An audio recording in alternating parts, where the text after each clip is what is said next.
redistributing the wealth without affecting the incentives to earn as much income as possible is simply to have a 100% inheritance tax. Since that won't affect the incentives, it's only after the person's dead anyway. I beg your pardon.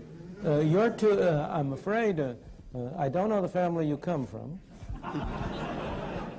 I don't, but as you grow up, you will discover that this is really a family society and not an individual society. We tend to talk about an individualist society, but it really isn't. It's a family society.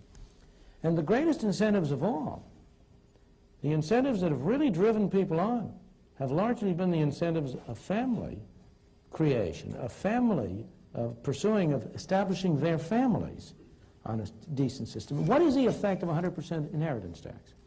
The percent of an 100% inheritance tax is to encourage people to dissipate their wealth in high living. What's the harm in that? The harm in that is that where do you get the factories? Where do you get the machines? Where do you get the capital investment? Where do you get the incentive to improve technology if what you're doing is to establish a society in which the incentive is for people who, if they by accident accumulate some wealth, to waste it in frivolous entertainment? Here are parents who have every reason to expect that their children will have a higher income than they ever had. And they scrimp and save in order to be able to leave something for their children. I think you are sort of like a bull in a china shop if you talk about the 100% inheritance tax having no incentive effects. It would destroy a continuing society. It would destroy a society.